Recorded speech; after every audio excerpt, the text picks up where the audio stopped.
नमस्कार दोस्तों, स्वागत है आप सबका भद्रा आईएएस एकेडमी में। ये है लाइव करंट अफेयर एनालिसिस का सेशन। आज का डेट है 7 अप्रैल 2023 और मैं शुभदीप आप सभी का स्वागत करता हूं आज के सेशन में। आगे बढ़ने से पहले let me tell you again that downloading link जो रहने वाला है पीडीएफ का वो नीचे डिस्क्रिप्शन सेशन में लगा दिया जाएगा। प्लीज उसको जाकर डायरेक्ट वहां से डाउनलोड भी कर ले सकते हैं। चलिए सबसे पहला यहाँ पे न्यूज देख लेते हैं। गजब फेस्टिवल 2023 क्यों न्यूज में था? क्योंकि प्रेसिडेंट जो है श्रीमती द्रौपदी मुर्मू जी, तो वो जो है ना Kaziranga national park high school playground में गज उत्सव 2023 को इनॉग्रेट कर रही है। सो मेनली हमें समझना पड़ेगा दैट इस गज उत्सव का एम क्या है। इसका एम यही है दैट कैसे प्रोटेक्ट और कंजर्व किया जा सके हमारे एशियाटिक एलिफेंट्स और फाइंड आउट किया जा सके ways to resolve the man animal conflict. Man animal conflict जो हमें देखने को मिलता है उसको हम लोग कैसे रिजोल्यूट कर सके, that will be the major aim of this very उत्सव, दैट इज गज उत्सव 2023। याद रहेगा? चलो आगे बढ़ते हैं फिर। Next, public safety enforcement bill. Assam state assembly ने पास किया है public safety enforcement bill. Now public safety enforcement bill को असम में पास कर दिया है। What is the meaning of it? वो चीज हम लोग समझते हैं। देखो, इससे नाम से ही पता चलता है public safety enforcement. Public safety के लिए एक बिल लाया जा रहा है जो क्या कुछ इंफोर्स कर रहा है, right? So what is that bill? What is the aim of that bill? Let's talk about it. ये बिल इंश्योर करेगा, अगर ये एक्ट बन गया तो ऑफ कोर्स जो कि बन जाएगा, so it will ensure safety of citizens by mandating the use of surveillance equipment जैसे सीसीटीवी कैमरास।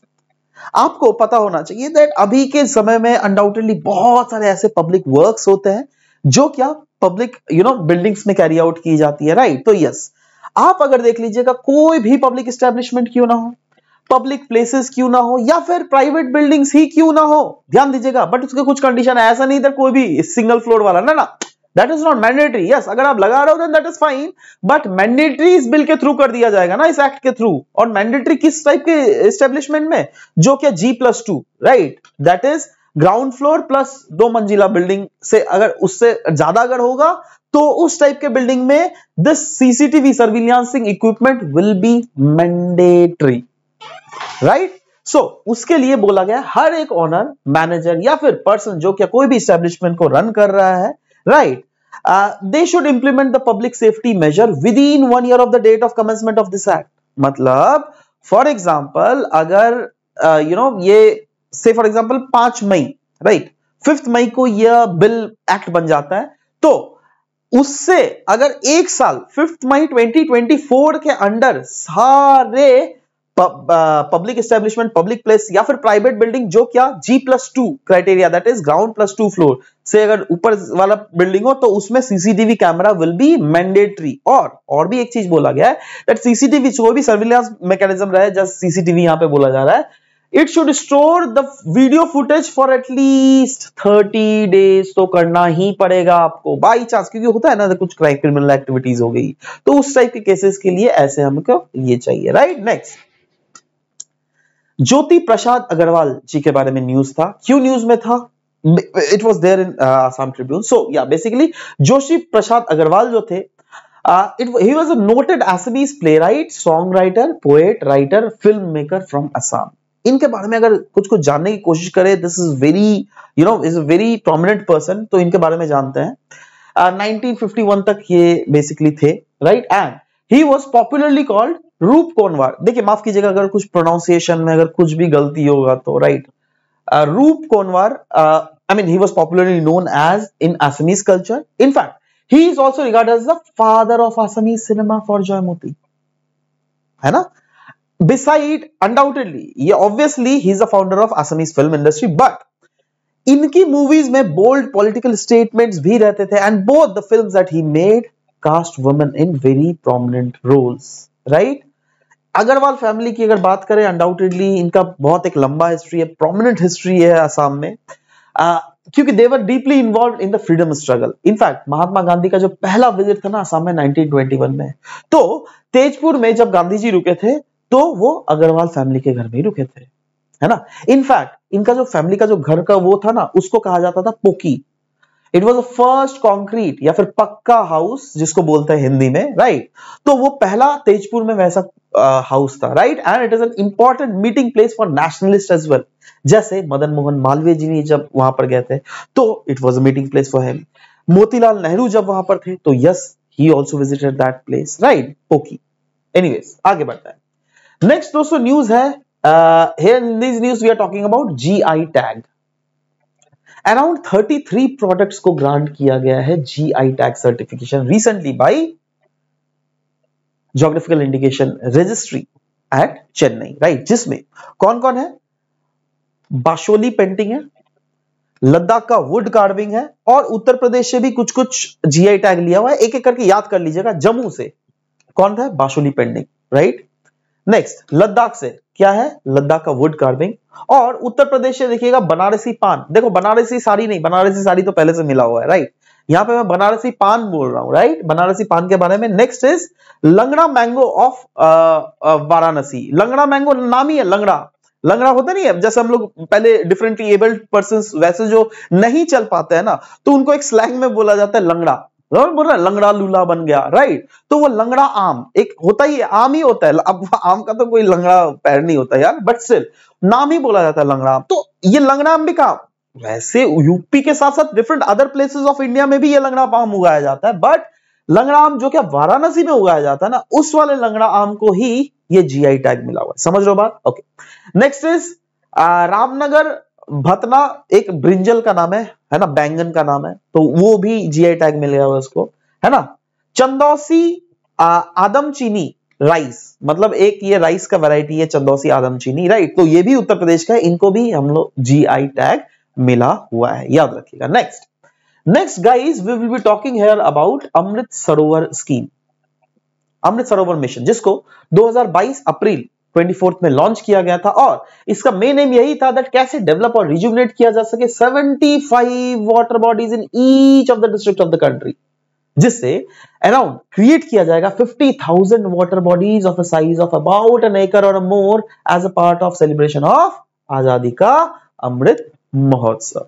और इसको फर्दर कोलैबोरेट किया जाएगा डिफरेंट अदर स्कीम्स के साथ, जैसे आप देख लीजिएगा मनरेगा, जैसे 15th फाइनेंस कमीशन के जो ग्रांट्स है उसके पैसे इसमें डाले जाएंगे, जैसे प्रधानमंत्री कृषि सिंचाई योजना के वेरियस सब स्कीम्स, जैसे वाटरशेड डेवलपमेंट कंपोनेंट है ना, जैसे हर खेत को पानी स्कीम, राइट। तो ये सारे स्कीम्स को बेसिकली कोलैबोरेट करके अमृत सरोवर मिशन को लॉन्च किया जा रहा है, राइट, जिसके अंदर बेसिकली बोला गया डेवलप और रिजुविनेट किया जाएगा 75 वाटर बॉडीज को।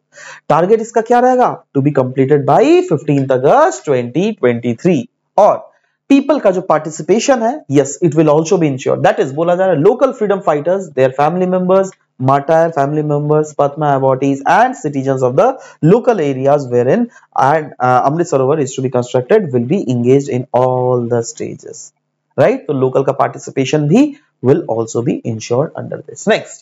Next guys, we will be talking here about India का election जो हुआ है अभी United Nations का statistical commission में.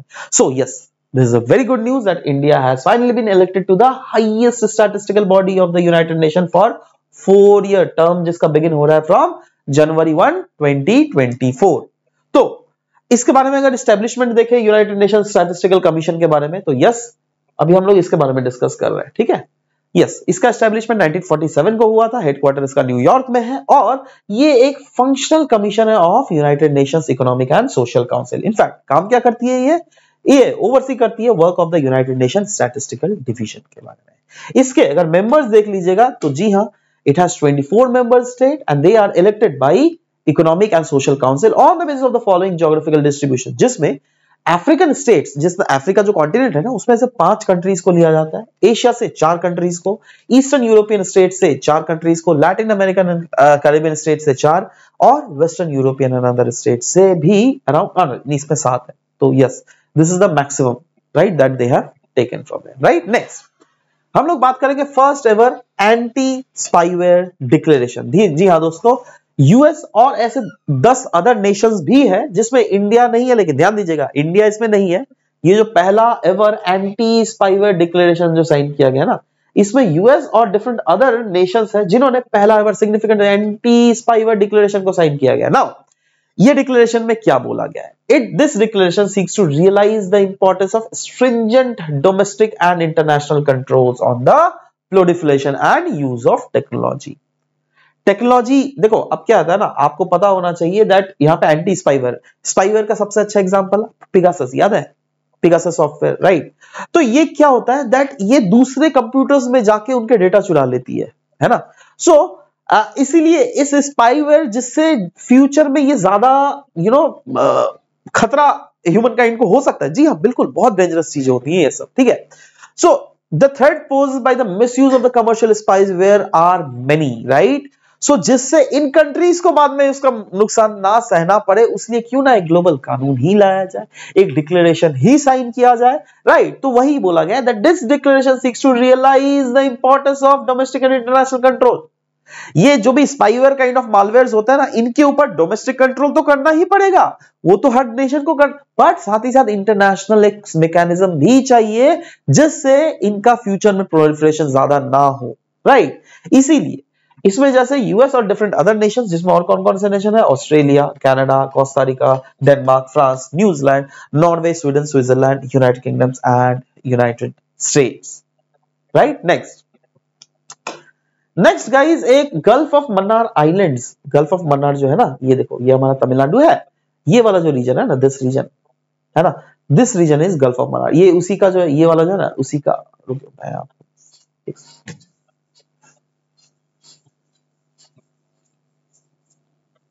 हाँ ये वाला देख लो, ये वाला पार्ट है ना, ये उसी का मैग्निफाइड वर्जन है ये वाला। तो ये वाले जो आइलैंड्स आपको दिख रहे हैं, ये आइलैंड्स है ना, तो उसी के बारे में बोला गया दैट गल्फ ऑफ मन्नार के आइलैंड्स के लिए लेकिन कुछ ट्रबल्स हमको देखने को मिला। और वो ट्रबल क्या है, यहाँ पे बोला जा रहा है, एक नया स्टडी कैरी आउट किया गया जहां पर पाया गया है दैट कुछ एलियन इन्वेजिव स्पीशीज, एलियन मतलब क्या, बाहर के लोग, बाहर के दुनिया का। अब यहाँ पे इन्वेजिव स्पीशीज जब बोला जा रहा है, मतलब ये ऐसे स्पीशीज है जो कि इस रीजन में तो नहीं मिलते हैं, कोई बाहर से कोई स्पीशीज इस रीजन में आया है ना?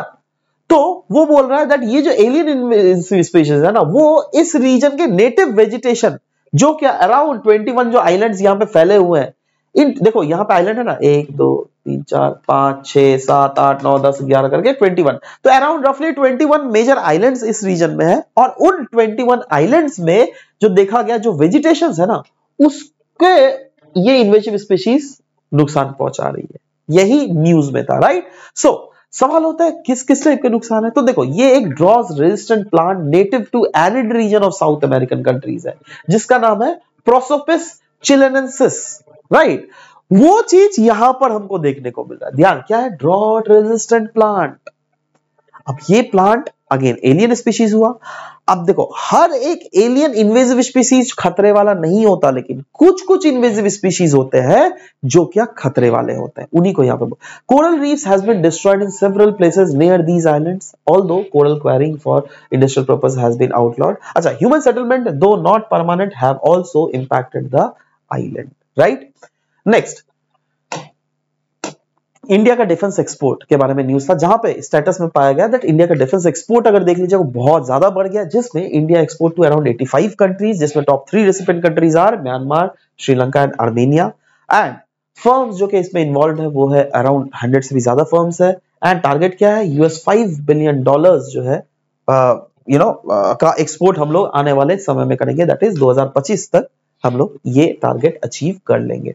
कुछ कुछ जो स्कीम्स है जो कि डिफेंस एक्सपोर्ट प्रमोशन के लिए बहुत ज्यादा लाभदायक है, उसमें है जैसे एफडीआई, अगर देख लीजिएगा एफडीआई 74% इसमें अलाउ कर दिया बाय ऑटोमेटिक रोड, पहले बहुत कम था अभी बढ़ा दिया है।